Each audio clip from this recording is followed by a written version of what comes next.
ओम नमो गणेभ्यो गणपतिवृषभो नमो नमो व्रातेभ्यो व्रातपतिवृषभो नमो नमो वृषभ्यो वृषपतिवृषभो नमो नमो विरूपेभ्यो विश्वरूपेभ्यश्चभो नमः नमो नमः। તમારા બધાનું સ્વાગત કરું છું આધ્યાત્મિક મહાશક્તિમાં। ગણેશજીની કઈ મૂર્તિઓની પૂજા કરીશું અથવા કયા રૂપની પૂજા કરીશું તો કેવો લાભ આપણને મળી શકે એમ છે, અને એ વિશે અત્યારે આપણે વિચાર કરવા માટે એકત્ર થયા છે। ભગવાન શ્રી ગણેશના 12 મુખ્ય નામ છે। સુમુખશ્ચૈકદંતસ્ય કપિલો ગજકર્ણકઃ લંબોદરસ્ય વિકટો વિઘ્નનાશો વિનાયકા ધૂમ્રકેતુર્ગણાધ્યક્ષો ભાલચંદ્રો ગજાનન દ્વાદશૈતાની નામાની। આ 12 પ્રમુખ નામ છે। તો કઈ મૂર્તિની તમે આરાધના કરશો, કયા તત્વની, કયા રૂપની તમે આરાધના કરશો તો તમને કેવો લાભ મળશે, એના વિશે આપણે વિચાર કરવા માટે જઈ રહ્યા છીએ। તો અહીંયા સુમુખ પહેલું નામ ભગવાન શ્રી ગણેશનું છે।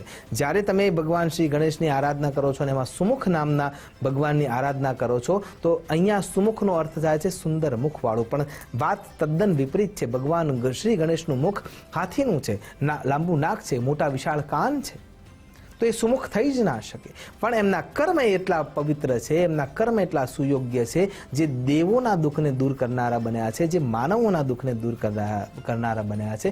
એટલા માટે ભગવાન શ્રી ગણેશ પહેલા સુમુખના નામથી પ્રસિદ્ધ થયા છે। અને જ્યારે મસ્તક છેદાયું ત્યારે ગજમુખ જ્યારે ભગવાનને અર્પણ કરવામાં આવ્યું ત્યારે પણ ભગવાને એમને વચન આપ્યું અને વરદાન આપ્યું કે તમારું મુખ સુમુખ બનશે। અને એ સુમુખ બનાવવા માટેની જે ક્રિયા છે એ જ્યારે તમે એ રૂપની કે એ મૂર્તિની આરાધના અર્ચના કરો છો ત્યારે તમારા કર્મ શ્રેયસ્કર બને છે અને પછી તમારા ચહેરાને દુનિયા ઓળખતી થાય છે। તો આ લાભ એમાંથી મળી શકે છે અને એટલા માટે ભગવાનના સુમુખ નામના રૂપનું પૂજન અર્ચન આરાધના કરવામાં આવે છે। સુમુખશ્ચૈકદંતશ્ચ બીજા નંબરનો જે ભગવાનનું નામ છે, જે મૂર્તિ છે, જે દિવ્યતા આપનારી છે એ એકદંત છે। અહીંયા દ્વૈત અને અદ્વૈતની ક્રિયા વચ્ચે ફસાયેલો જીવ છે અને સાથે એકાગ્રતાનું પણ પ્રતીક છે આ દાંત। કેમ કે જ્યારે મહાભારતનું લેખન ચાલી રહ્યું હતું અને લેખની જ્યાં તૂટી ગઈ, જ્યાં એનું કાર્ય અટકી ગયું અને એ કર્મ વધારે મહત્વનું છે એટલા માટે ભગવાને એક દાંત તોડી અને પોતાનું લેખન કાર્ય આગળ વધારવાની શરૂઆત કરી નાખી હતી। આ જે ડેડિકેશન છે, આ સમર્પણ ભાવ છે, આ એકાગ્રતા છે, એટલા માટે ભગવાનનું એકદંત સ્વરૂપ પૂજિત થાય છે।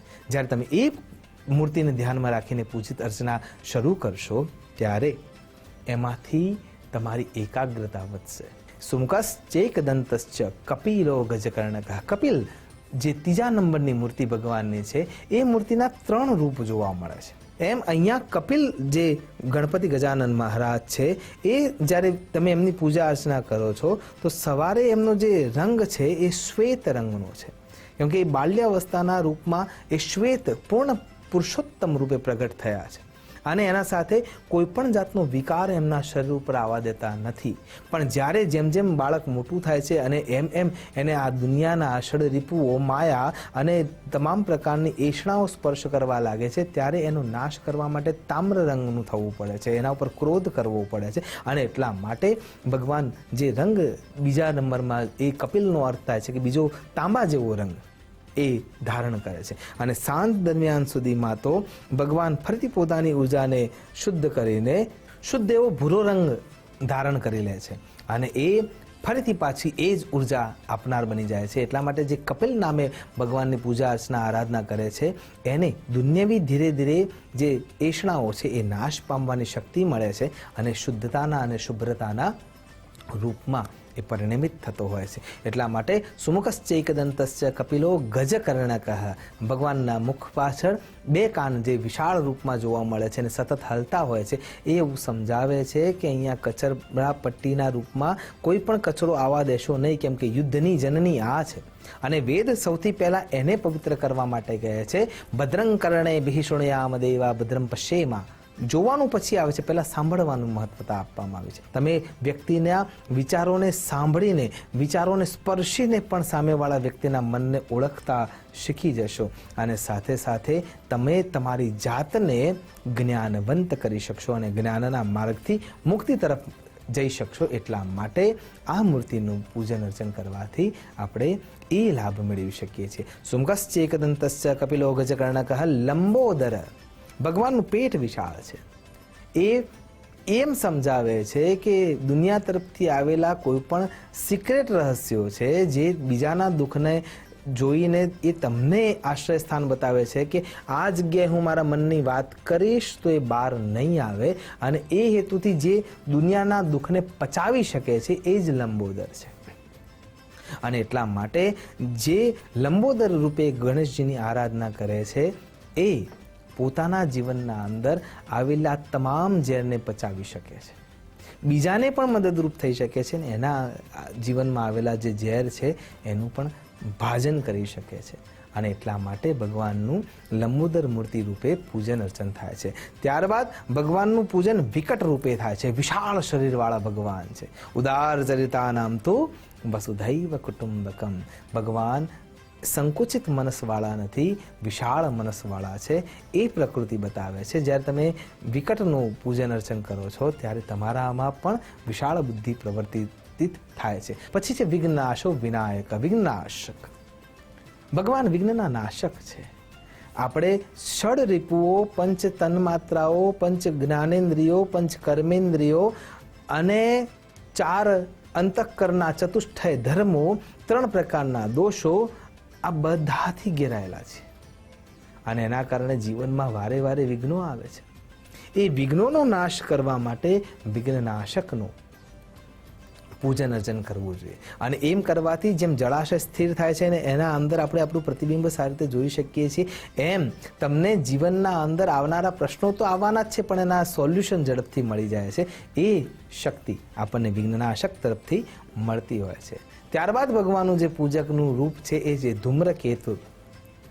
ધૂમ્રકેતુ રૂપ, જેના ધ્વજની પતાકા ધુમાડાના રંગની છે, ઉર્ધ્વગામી છે અને સતત ફેરાતી રહે છે. તો ધૂમ્રકેતુની પૂજા અર્ચના આરાધના કરવાથી આપણી ઉર્જા, આપણી ઓરા, આપણું તેજ, આપણી લાવણ્યતા ઉર્ધ્વગામી બનશે. આપણા વિચારો ઉર્ધ્વગામી બનશે. આપણી ધન સુખ સુવિધા ઉર્ધ્વગામી બનશે. આપણા વિદ્યાની પ્રાપ્તિ પણ ઉર્ધ્વગામી બનશે. આપણા વિચારોની પ્રાપ્તિ પણ ઉર્ધ્વગામી બનશે, શુદ્ધ થશે અને એ કીર્તિ રૂપે પ્રાપ્ત થશે. ત્યારબાદ ઘણા અધ્યક્ષ રૂપે ભગવાનની પૂજા થતી હોય છે. ગણોના અધ્યક્ષ છે, જે નેતૃત્વના ગુણોથી યુક્ત છે અથવા જેને નેતૃત્વના ગુણોની જરૂર છે. યોગ્ય નિર્ણયો લેવામાં ક્યાંક ને ક્યાંક કચાશ આવે છે, તો એ જગ્યાએ ઘણા અધ્યક્ષ દેવ તરીકે ગણપતિ ગજાનન મહારાજની આરાધના કરવી જોઈએ. ત્યારબાદનું જે મૂર્તિ રૂપ છે એ ભાલચંદ્ર છે. તો એ ભાલચંદ્ર રૂપ ભગવાન ગણેશની જ્યારે તમે આરાધના કરો છો ત્યારે મસ્તિષ્ક સૌથી પહેલાં શાંત થાય છે. અને શાંત હોવાના કારણે નિર્ણયો સુયોગ્ય નીકળે છે. તો ભાલચંદ્ર તમને શું પ્રેરણા આપે છે, અથવા એ મૂર્તિની આરાધના કરવામાં આવે તો તમને શું શીખવા મળે છે અથવા શું પ્રસાદ રૂપમાં મળે છે? તો એકમાત્ર છે સ્થિરતા. જેમ ચંદ્ર મહારાજના રૂપમાં ભાલમાં ભગવાને જેમ ચંદ્રને ધારણ કર્યો છે, એમ તમારા વિચારો ઉન્નતતાવાળા રહેશે છતાં પણ તમે સ્થિર રહેશો, શીતળ રહેશો અને બીજાને ઈર્ષિત થતો જોઈને પણ તમારી ઈર્ષાનું સ્થાન દબાઈ જશે. અને એ ભાવ તમારામાં આવશે નહીં, ત્યારે તમે સુખ પ્રાપ્ત કરી શકશો. એટલા માટે ભાલચંદ્રનું પૂજન અર્ચન કરવું જોઈએ. ત્યારબાદ આવે છે ભાલચંદ્રો ગજાનન, જે ગજમુખ ધારણ કરનારા ભગવાન શ્રી ગણેશ છે. એ ગજમુખ એ એવું સ્પષ્ટ રૂપે બતાવે છે કે જેમ હાથીની બુદ્ધિ વિશાળ છે એમ તમારી બુદ્ધિ પણ વિશાળ બને. આશા કરું છું જે મૂર્તિના રૂપમાં ભગવાનની તમે આરાધના કરો એ આરાધના થકી મળતી શક્તિ તમે આત્મસાત કરી શકો અને ખરા અર્થમાં ગણેશ તત્વ આપણામાં ગણ રૂપે સ્થિર થઈ શકે, એ જ અભ્યર્થના સાથે નમસ્કાર. અસ્તુ સદા શિવોહમ. નમો નમઃ.